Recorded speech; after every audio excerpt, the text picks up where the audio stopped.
oluvannyuma lwa US okuba sanctioninga wadde nga tennaba naye nga yabyogeddeko okubanga abakulu abamu mu gavumenti ya Mwami Museveni bagenda kubanga bali sanctioned ku mbeera gye beeyisaamu n'engeri gye bayisaamu bannayuganda.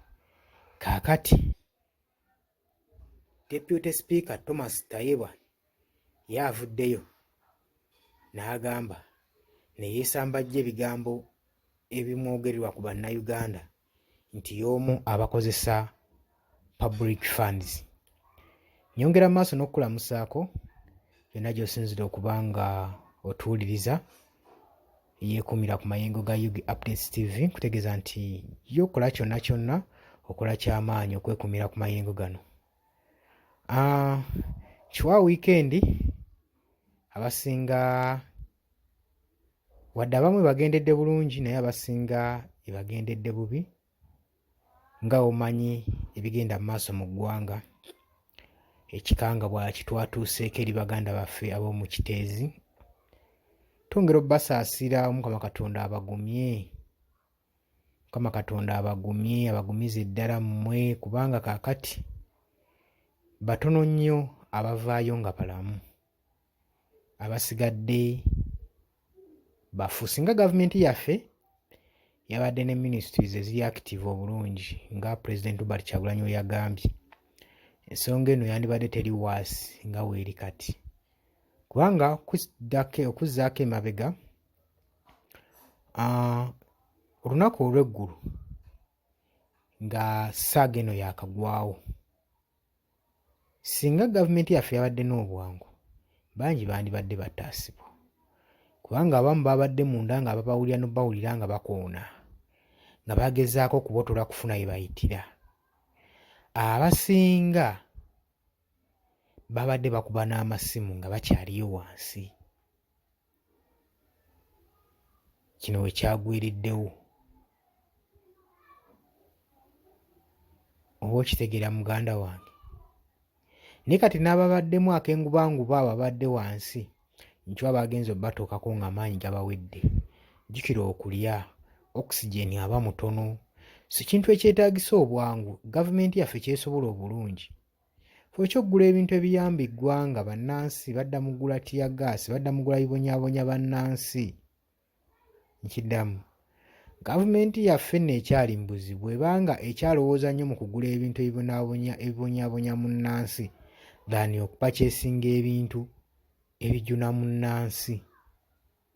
Yo gavumenti yaffe gye tulimu, gavumenti ya Mwami Museveni, be bano abaagenda mu nsiko ne balwana ne bezza obukulembeze nga balwanirira ebyo ebyali bigenda mu bukyamu mu biseera by'Obote Amini, ne balwana ne basobola okweddiza obukulembeze era ne bava ne beerangirira nti bo ke bakutte obuyinza eggwanga terigenda kuddamu kujjula. Naye kati tulaba biseera mpayika agwa, emyaka gyonna gye bamuwadde entebe.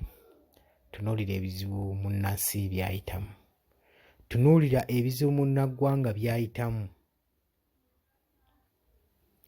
Embeera si nnungi n'akatono, newankubadde ggwe oyinza okuba bikutambulidde bukwakku, naye ffe eno tuli mu nnaku na nnyinke. Njagadde kusigirayo kifaananyi eyo katono naye nga ekisonga gye nazze okwogerako mukwano gwamala tulina okumanyisa buli kimu ekigenda mu maaso, nga bwe nyongera n'okukubiriza mu atanakusubscribinga baganda bange mugenda maaso n'okusubscribinga, sharinga, commentinga, subscribinga. Nabagambye waliwo mmwe abalina channels ezaakula tikigenda kusharingako n'otambuza information esobola okukolera awamu okusobola okuteekawo enkulaakulana mu ggwanga lyaffe Uganda. Yonna gy'osinzira okuba nga otuwuliriza, oba oli luddawa oba oli mitala w'amayanja, yonna tujja kuba tukutuukako. Gwe kyolina okukola kintu kimu, kusubscribinga. Kaakati nno Thomas Tayebwa, Deputy Speaker wa Parliament, wawulidde kyaka tava ku UG Updates TV, wawulidde nti nno US Kyagulanyi gye yakyadde mu Chicago baatuzza meeting ne basonga mu bakulu ba gavumenti abamu bagenda okuba nga basanctioninga. Avuddeyo ne yeesambajja. Jjukira nti gye buvuddeko nakulaga amawulire ng'aliwo abacomplaininga nti yakozesa public funds okuba ng'agula generator eya miliyoni 5. Yavuddeyo muganda wange, jjukira n'agamba nti yagula generator ya miliyoni 5 ewaka ewuwe. N'avaayo n'agamba nti mikwano gyange bakolegi be baalabye nga ensonga z'amasannyalaze zimusumbuwa nnyo ate ng'alina mekanizmu ewaka ewuwe ezikozesa amasannyalaze ag'amaanyi. Mbu n'alowooza ku ky'okugula solar panels ne bamugamba nti ebyo byaggwa ku mulembe, byaggwako, tebisobola kuproducinga amasannyalaze gali ku mutindo. Kaakati kyabamukwatira ne bamuwa akasiimo ne bamutonerayo sipiika wa parliament n'amutonera generator ya miliyoni 5. Ne bagamba nga sipiika, deputy speaker, ekyo kyekintu ekitono nnyo kye twamukoledde, asaana okufuna ekyo generator eya miliyoni 5 nagikulaga era ngenda kuddamu ngikuterewawo generator gye baamugulira gwe mukwano gwange ali eyo. Twali tuli awo tugenda okuwulira sipiika wa parliament Anita Amongo akozesa miliyoni 5 buli mwezi okutereeza mu compound ewaka ewuwe.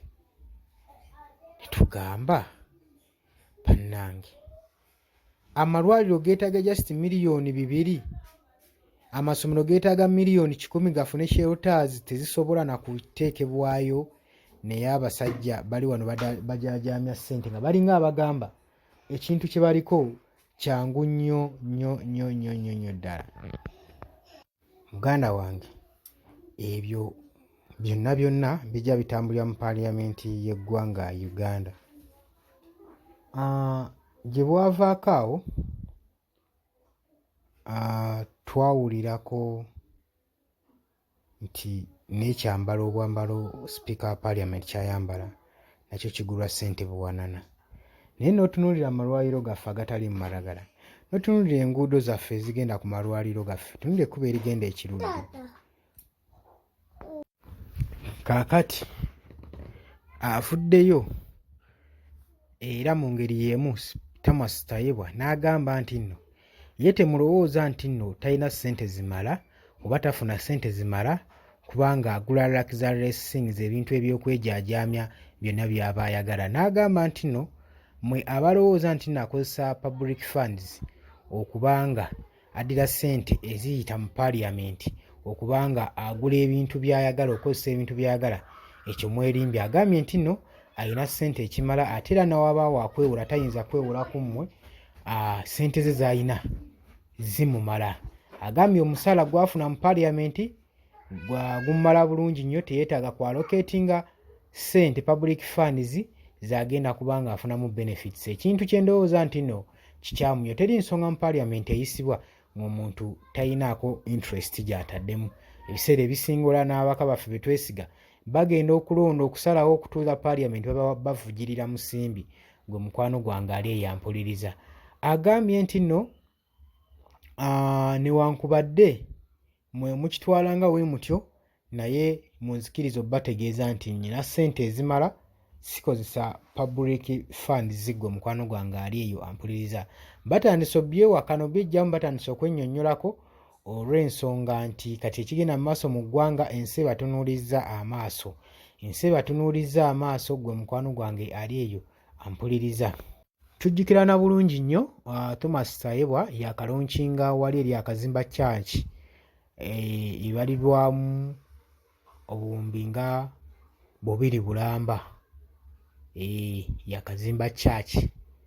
Kati ebyo naffe twebuuza, amalwaliro agatatwala, amasomero agatatwala wadde kawumbi, eddagala litatwala wadde miliyoni 5, okubanga ate nga muliteekamu buli luvannyuma lwa myezi nga giijo, ekintu kino kibalemera kuwa okumaintaininga? Ffe bibuuzo bye twebuuza nga ffe bannansi, ate nga tulaba public funds nnyingi ezikolekitingibwa. So nja kutegeeza mukwano gwange genda maaso n'okusubscribinga